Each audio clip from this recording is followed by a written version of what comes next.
Welcome back to X-Ray in the Morning. Yeah, rock.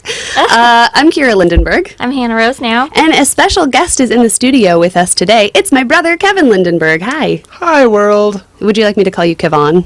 It doesn't matter. That's what everyone calls you. I'm in the me. Lindenberg sandwich. That's true. You are in a Lindenberg sandwich. The other special guest we have in the studio is all the birds from the Tiki Room. Did you ever go to the Tiki Room at Disneyland or Disney World? I don't do Disney. Not even when you were a kid? No. Shoot, all right. You were like far more politically active when you were 8 than I was, I guess. Well, have I seen 101 Dalmatians? Yes. Oh, I see. Have I gone to Disneyland? No. Do I ever want to? No. Did you watch 101 Dalmatians and you were like, this is social commentary, this is a warning movie about the meat industry and about the fur industry, and I will never go to Disneyland? Absolutely. Okay, cool. Wow, you are so far advanced from me. How do you think I got to where I am today? Well, the Tiki Room is my favorite because it's just a bunch of animatronic birds that sing at you. God. It's really racist, but like just because they all have these like very stereotypical accents, but I loved it. And the song we were just listening to was kind of like the really funky version. You remember going to the Tiki Room, Kevin? Oh, yes. Yeah. I love Disneyland. It is one of my favorite things of all time. Get me out of this room. I knew this wasn't right. This is it. This is our breaking up point. Hannah's when like, adults forget like Disneyland, it freaks me out, man. Maybe you've just never done not right. Disneyland right. Ugh.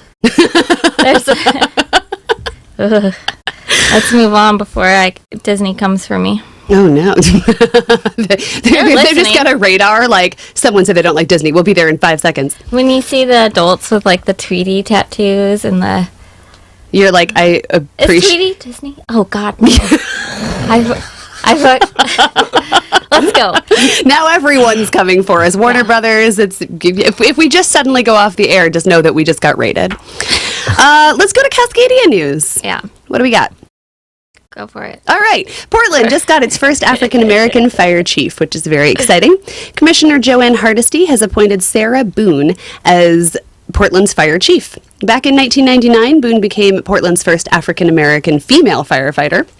Hardesty said that she appointed Boone because of her, quote, commitment to community, her technical knowledge, her passion for the fire service, and her leadership style.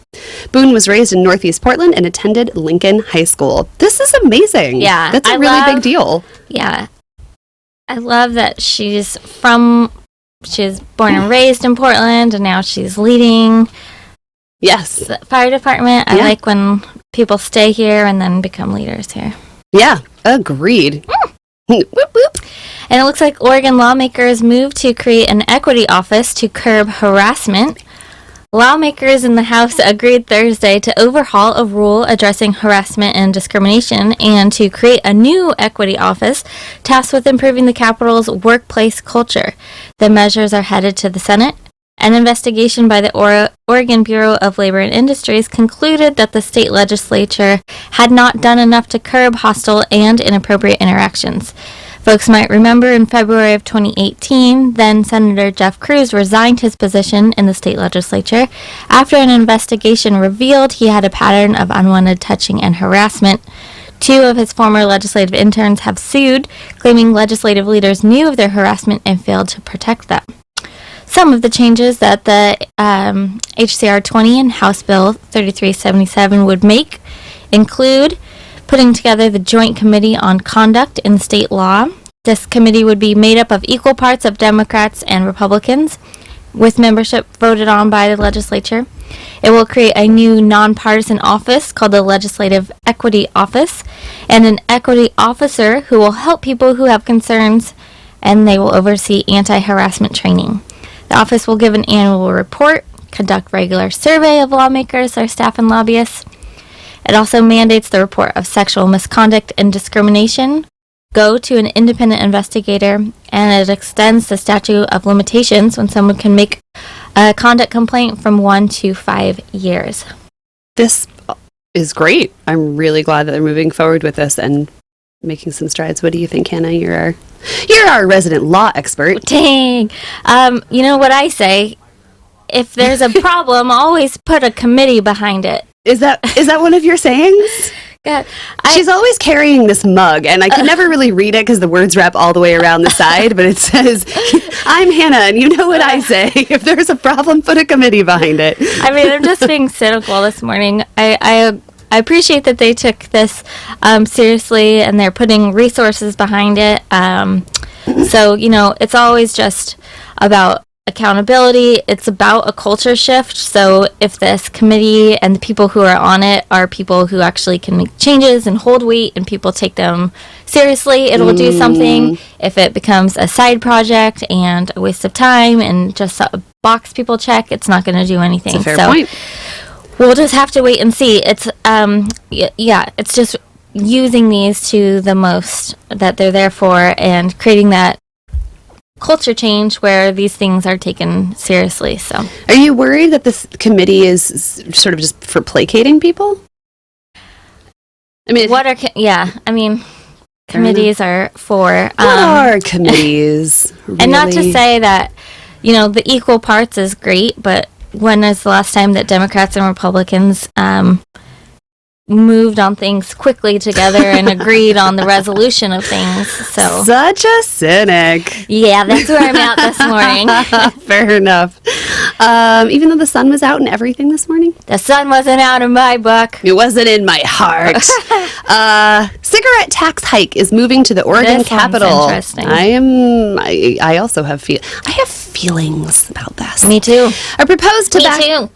What? Me too. I have feelings. Not as strong feelings as you have about Disney, but a proposed tobacco tax hike was dormant for months and was suddenly revived on Thursday. Lawmakers were able to amend it to a more palatable version, with the main change being that it will go to the voters, which, yeah. The proposal is still for a $2 increase on a pack of cigarettes, raising the average cost from about $6 to $8. It will still... That's still so freaking cheap. It will still consider nicotine vaping products as tobacco products for the purpose of taxing. It is my tobacco product. The bill now contains... What happens? What happens at 7:50 that we always go out of our minds? We got it. Yeah. The bill now contains no preemption on local taxes for vaping products, meaning cities and counties could choose to tax them.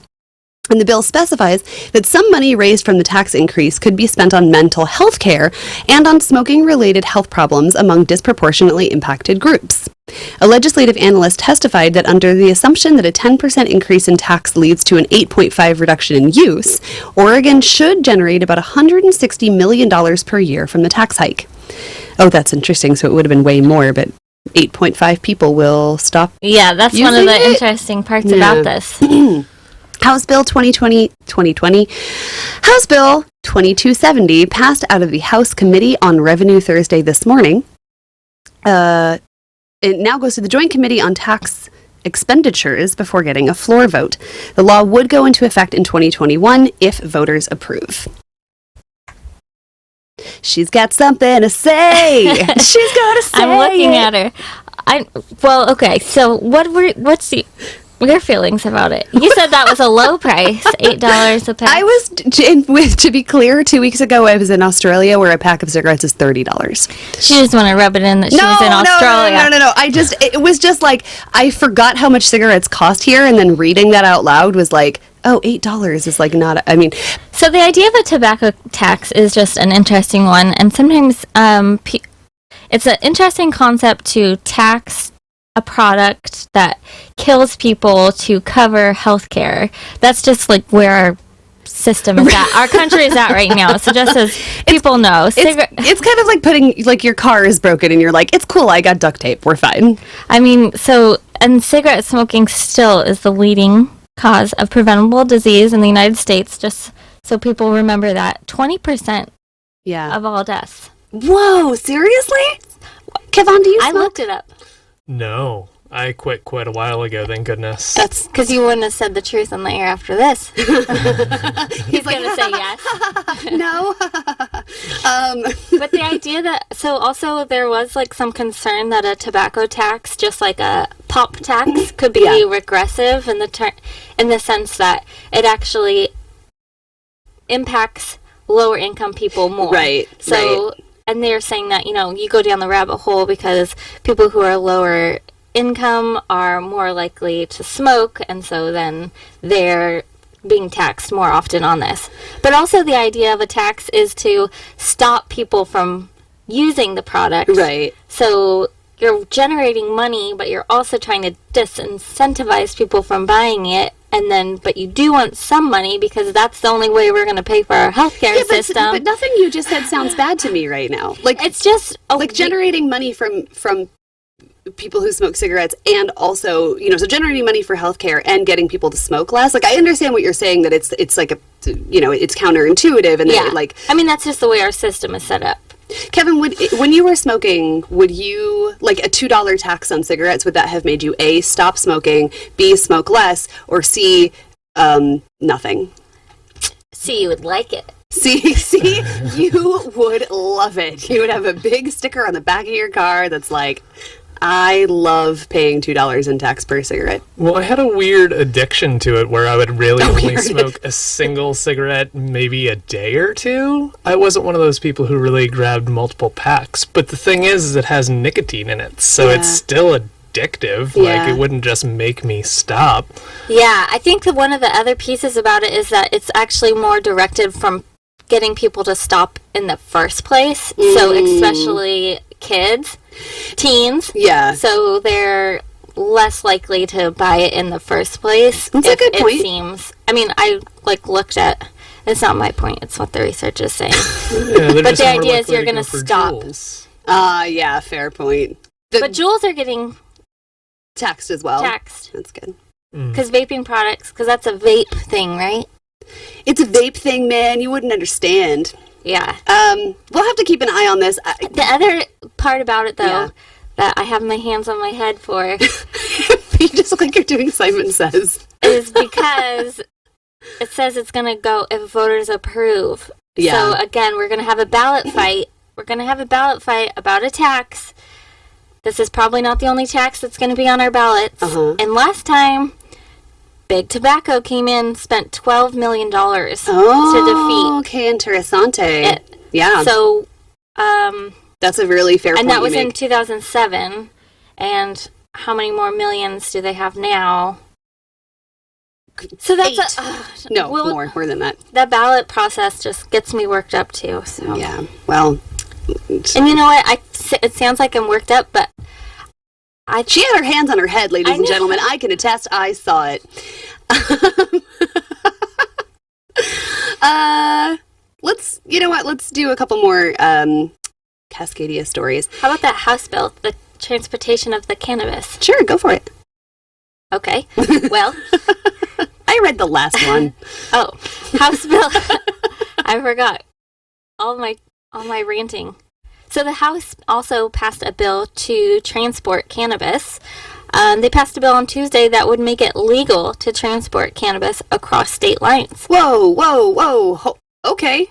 So currently, federal law prohibits transporting any restricted substance across state lines. But we know Oregon is producing twice as much cannabis as people are using, so growers are anxious to find other markets. The state is worried that illegal sales could prompt a federal crackdown as well. Yeah. So, Senate Bill 582 includes a number of important restrictions, such as cross-state transportation would only be allowed between states, both states that have legalized marijuana and share a border with Oregon. That is a very important restriction. Most importantly, cross-border transportation wouldn't be allowed until the federal government permits it. So this is just in place when we are allowed to do it. Representative Ken Helm, a Democrat from Washington County, said Senator Ron Wyden has already sent out draft legislation aimed at this congressional session. So Representative Carl Wilson, a Republican from Grants Pass, said he thought the federal stance towards cannabis could change quickly, and Oregon should be poised to be a leader. He said, quote, "In this arena, Oregon has competitive advantage on the nation and the world." Bum, ba-dum, bum. Oregon's bill now goes to Governor Kate Brown's desk for her signature. Very interesting. So that's interesting. So really, it would be, we could go to Washington and California. Yeah. Which... I actually don't know much about the cannabis supply in Washington or California. And would it be cross-directional? So could we get Sure, why not? weed from them? Yeah, but who in California is like, you know where I'm going to take my weed is to Oregon, where the price of a pound is like $200. Yeah.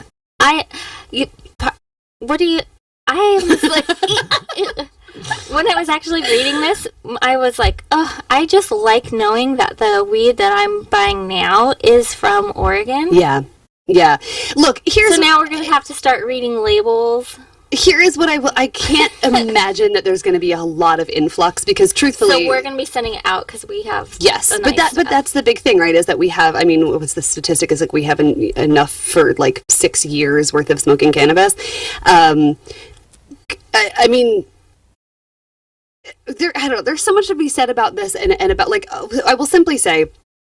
We're trying our best. Like, they're not kidding when they say that Oregon really is in the forefront of like figuring this out. Because I mean, yeah, Colorado, it was legal before we were, but they don't have the same issue we do, which is that like Portland is right on the border of Washington, right? And you know, like Medford, Ashland, or like one of our other big cities is right on the border of California. So we actually do have we have far more border issues than Colorado does.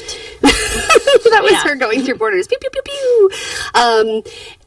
And we're figuring this out as we go along. There's no precedent for this, as far as I know. And if I'm wrong about that, like please text me. I would love to know because this is my day job. Is moving weed across borders. Kidding, I'm kidding. I work at a lab. But yeah, we're figuring this out as we go. And I do think, I mean, like, what else do you do when you have this glut of cannabis besides try to figure out how to move it to other states? I just want to remind listeners that they're listening to XRAY FM at KXRY Portland and KQAC HD3 Portland at 107.1 and 91.1 FM, streaming online everywhere at xray.fm. Thank you. I had forgotten where we were. Just for making a second. Yeah, well, I still want to rant about it. I still want to go on. Yeah, no, I was Just being reminding serious. people. Sometimes I go off on a rant and then I forget where I'm sitting.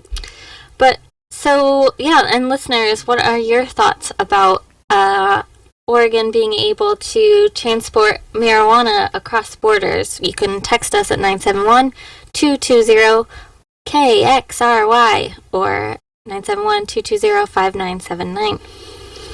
So is it going to be just the flower? What do I call it? The Cannabis products are cannabis products. I mean, is it just the weed, or is it like products? Like No, they're it going would to be- package it would- it here and then go, I see or is what it you're like saying. the bushels of weed? Bushels of weed. You know, like when you walk outside and you see a tumbleweed and you're like, oh, no, it's yeah. just a bushel of weed rolling Just down the going street. across the border. So I recall reading a little bit about this bill in the introduction of it, and they were stating that the other states that are bordering Oregon would also have to have similar laws put into place as well in order to dictate what could move back and forth, okay. whether it's concentrates or flowers or foods or whatever. Yeah. Yeah. Huh. Because that's what I'm also like, when I'm thinking about like steel products, Uh-huh. just like, we don't want to lose those weed manufacturing jobs.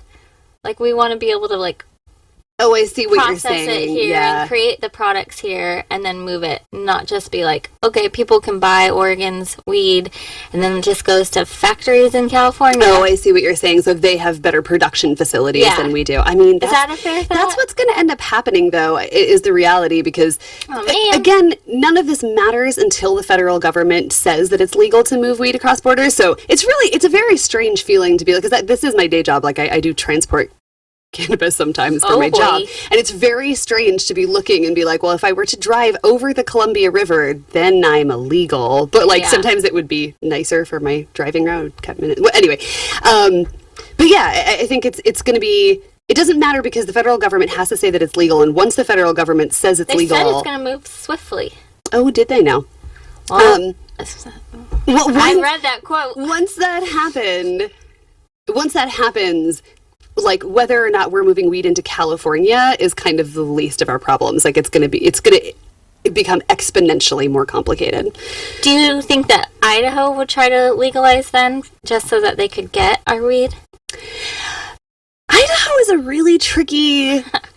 I don't know because Try to get in the mind of Idaho. All I can say about Politicians. Idaho is that I recently learned that I don't know why I didn't know this, but there's a teeny tiny little town right on the border of Idaho, like an Oregon town, and they've done like 25 the statistic is from nothing, so don't quote me on this, but they've done something like $25 million worth of cannabis sales in the last year because they're like the only access point for Idaho.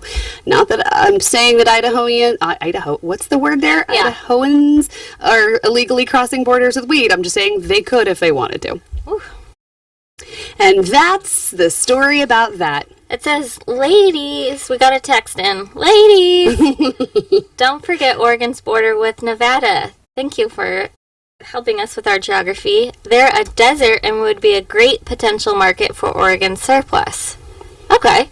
Oh, yeah, they introduced their cannabis laws not too long ago, and they immediately ran out. Oh, that's a good point. We're all like, because if you've Nevada. that's a very We're good thirsty. point. If you've ever been to So Nevada, they're it's like the moon. It is or a desert. Like weeds. A desert on Earth. No, because Kevin and I grew up in Arizona. Like, we know what a desert is, and lots of things grow in the desert. Nevada is the kind of desert where you're like, I saw a plant back there, half a mile. Okay. So yeah, it's a really good point. They're not growing a lot of anything in Nevada, so that'd be a pretty good market. Ooh, our listeners are excited about this. We got another text. They say the oversupply is a fallacy. I distribute throughout the state with A company. The budget pound price has recently gone from 300 to about 600 pounds. Huh, well, that's good news. That means our weed is going somewhere. Not that I'm insinuating that people from Idaho are coming over and illegally buying it, because I would never insinuate that. But it's going somewhere. Man, this is so complicated. This is so complicated, and it really is like, I don't want to even pretend that I know the right move to make on this, because this is such complicated legislature. It's, just know that everything I'm saying is like, I might as well like have a beer in my hand and be at a happy hour, because hey, we're public radio commentators. And therefore we have authority over what will happen to our collective you get what weed. you get. Yeah, that's right. We're not getting paid for this, ladies and gentlemen. We are volunteers. You get what you get. So, our commentary on the economics of weed means absolutely nothing. We have got a really great interview coming up, so we're going to take a really quick break. Let's reset. Let's center ourselves and have a little moment. This has been News with Friends, brought to you by Morel Inc. Find out more at morelinc.biz. X-Ray in the Morning was also supported by our presenting sponsor, Tom Dwyer Automotive. Find out more at tomdwyer.com. We'll be joined up next by reporter Ali Breland to discuss a suspicious Twitter network that's trolling for regime change in Iran. So stick around for that. This is X-Ray, where radio is yours.